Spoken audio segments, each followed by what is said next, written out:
Donc, nous sommes dans le chapitre 7, où nous parlons du zèle, la rapidité. On a parlé donc que lorsque le roi David a demandé à Benyaïou Ben Yehoyada, son ministre, très grande âme, Benyaïou Ben Yehoyada, c'est une âme qui s'est portée volontaire à venir sur terre pour aider à Israël. Et dimanche prochain, Bénéder, on va sur les tombes de Tzadikim. On va bien lire sous sa tombe parce que c'est chaque personne en fonction de sa source d'âme. S'il va sur la tombe d'un tzaddik qui provient de la même source d'âme, alors le contact se fait mieux. Ben Yehoyada, il passe partout. Avec tout le monde, ça passe très bien. Bezrat Hashem. Le Ben Ishraï, il est venu de Bagdad en 1906, 1907, je ne sais pas, à d'autres chameaux. Il est allé sur la tombe là-bas de Ben Yehoyada et il a eu un giloui, un dévoilement de Shrina, de Yohanavi, de Shrina, etc. Que tous ces livres, presque tous ces livres, c'est même plus tôt qu'il est venu, c'était avant encore, il les a appelés au nom de Benayahu. Ben Ishraï, Benayahu, Yehoyada, Rav Pe'alim, ce sont tous des noms ou surnoms de Benayahu. Alors en deux mots, le roi Salomon a demandé à Benayahu d'aller, non, le roi David a demandé à Benayahu d'aller couronner le roi Salomon, et bien que la distance entre le palais et la rivière du Gihon, à côté de laquelle on couronnait les rois d'Israël, c'était une petite distance, c'est 150 mètres. Néanmoins, il y a beaucoup de Mekatregim, beaucoup d'accusateurs d'empêchement. Quand on va faire une mitzvah, il faut la faire vite pour ne pas laisser le temps au côté négatif venir et nous empêcher de faire cette mitzvah. On continue. Alken Iziru, je crois que là on est. Alken Iziru Zechron Bevacha. C'est pour cela que les sages d'Israël nous ont avertis.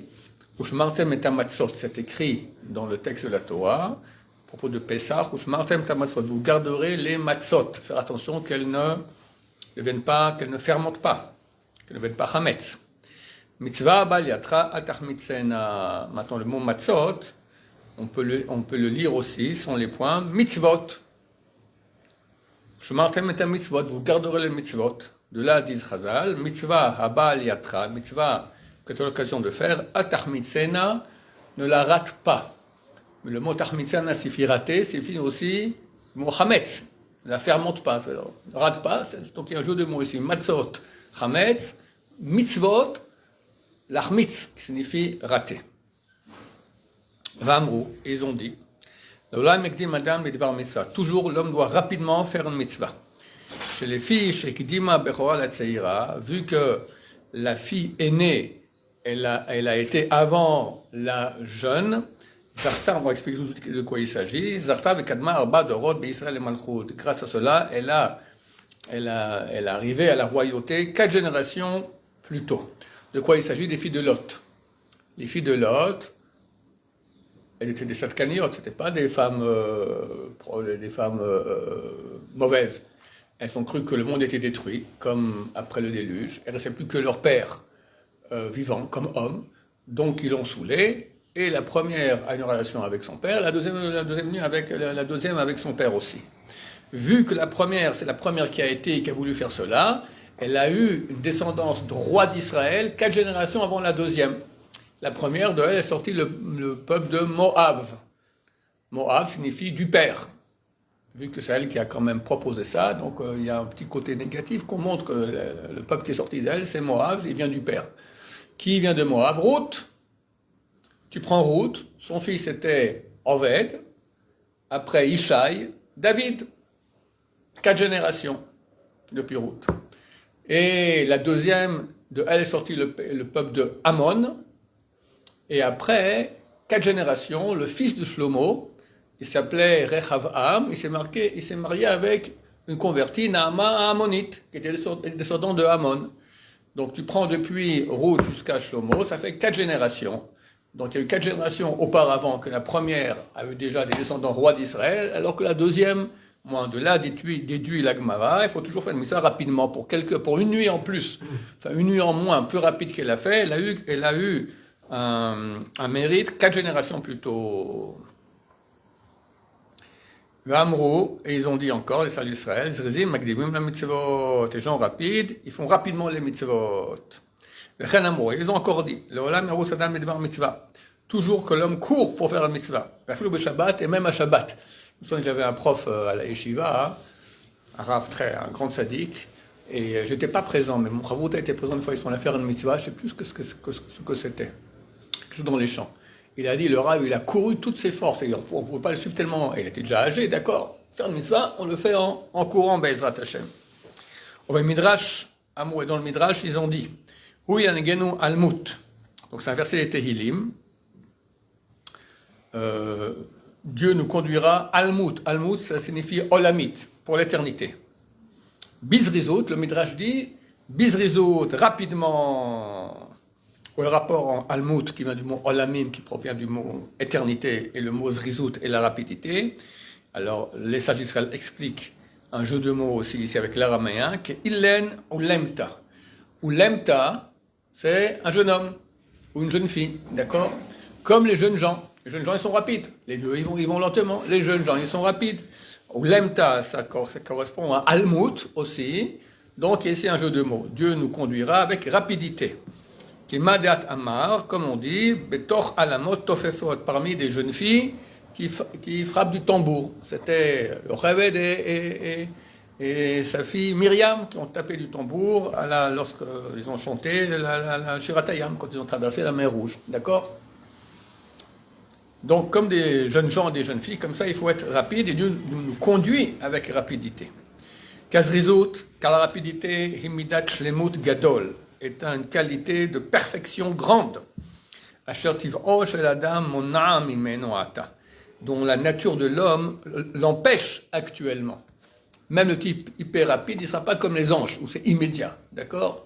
Donc, même quelqu'un de rapide, il n'est pas complètement. Mais néanmoins, c'est déjà une qualité de grande perfection que d'être rapide. Celui qui se renforce et saisit d'elle tout ce qu'il peut, de la rapidité, dans le futur prochain, donc ça se peut que c'est Olam Haba ou l'époque messianique, ou peut-être dans sa vie, et ce qu'elle a béhémet, il pourra l'obtenir de façon authentique. Car le Créateur, béni soit-il, la lui donnera, scharo, en tant que récompense, en contrepartie du fait qu'il a essayé de l'obtenir à l'époque où il servait Dieu. Alors, on a eu la première zrizout, le Rav a dit il y a deux zrizouts. Une avant de faire la mitzvah, pas attendre, la faire rapidement, courir pour aller la faire. Et une deuxième, c'est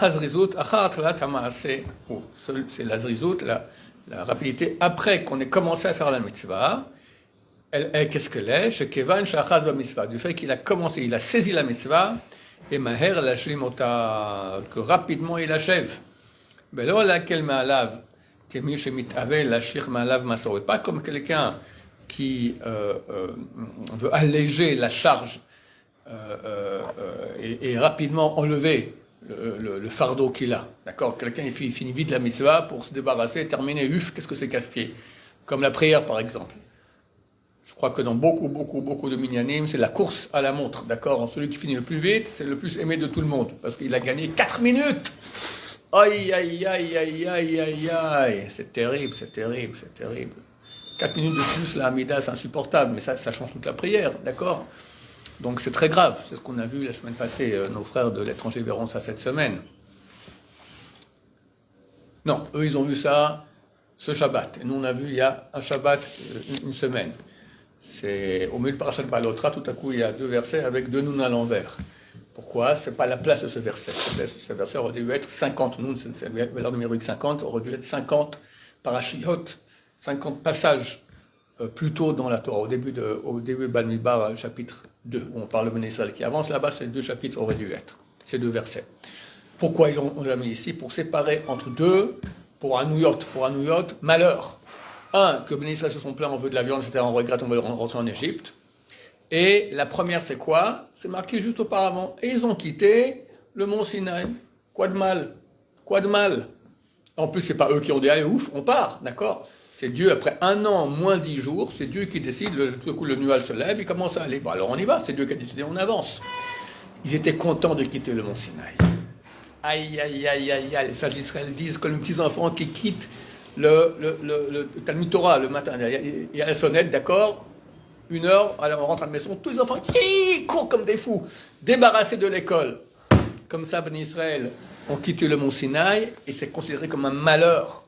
Il fallait mettre 2 versets au milieu pour séparer entre les 2 malheurs terribles, d'accord?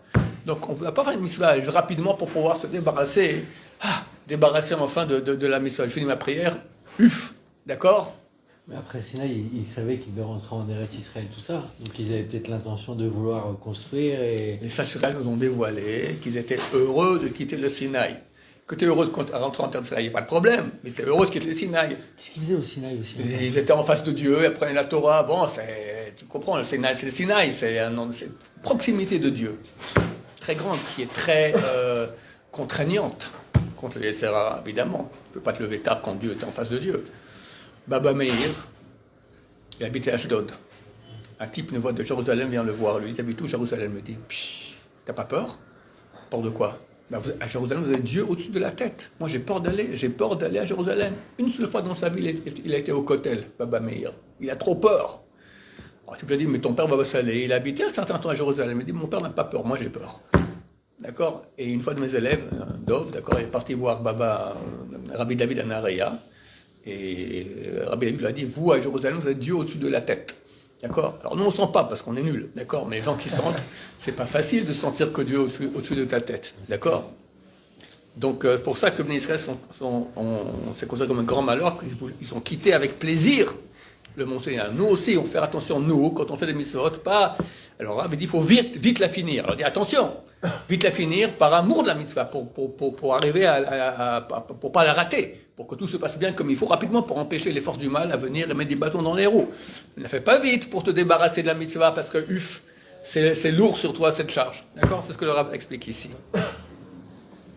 Vazé, Hirboul, Azir. À ce propos, ils ont beaucoup averti. Et ils ont dit, c'est terrible ce qui est écrit ici. Tout celui qui commence une mitzvah ne la finit pas, c'est Gemara dans Sota. Il enterre sa femme et ses enfants. Hachem Ishmor. Terrible. Ça veut dire quoi?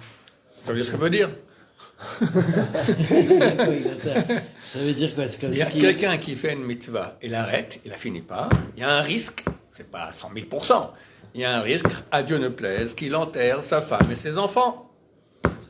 T'entends? C'est dur, hein? C'est très dur. Je ne sais plus d'où ils apprennent cela. Il y a un exemple là-bas. Je ne sais plus d'où la Gemara elle apprend cela. C'est pas Yehuda, non? Quel mitzvah?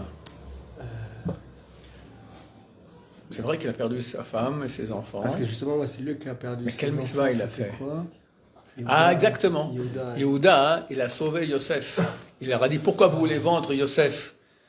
Pourquoi vous voulez tuer Yosef? Mettez-le dans le puits, dans le trou, d'accord? En fait, il a commencé à le sauver, mais il n'a pas fini. Il a dû le sortir du trou, il l'a amené à son père. Le fait qu'il ait commencé et qu'il n'ait pas fini, sa femme et ses 2 enfants sont morts. Hervé Ronan et sa femme aussi. Alors bon, c'est pas une petite mitzvah, c'est sauver la vie de son frère. Mais néanmoins, ainsi disait les sages d'Israël, et ce n'est pas des paroles vaines. Va'amrou, et ils ont dit, En la mitzvah nikret ela al shem gomra. La mitzvah n'est appelée qu'au nom de celui qui l'achève. D'où on apprend cela, que Moshe Rabbeinu a sorti les ossements de Yosef d'Égypte. Et il n'a pas pu les enterrer après. Les ossements étaient enterrés où? À Shrem, Naplouse aujourd'hui. D'accord? Il y a encore la tombe de Yosef là-bas. Dans le terrain qu'a acheté Yaakov Avinu pour 100 pièces, c'est marqué dans la Torah, ce terrain existe encore, c'est là-bas qu'il y a la tombe de Yosef, d'accord? Une preuve à nos ennemis palestiniens, comme quoi cette terre nous appartient, d'accord? Une preuve supplémentaire, il y en a tellement déjà. Chaque coin que tu vas ici en Israël, on voit que c'est un truc juif antique, ok? Pourquoi c'est pas? Alors on voit que, et c'est écrit dans la Torah, que Béné Israël ont amené les ossements de Yosef en Israël. C'est pas Béné Israël, c'est Moshe. Mais vu qu'il n'a pas fini la mitzvah, c'est pas appelé à son nom, c'est appelé au nom de Bnei Israël. Baruch Adonai, l'olam, amen ve amen.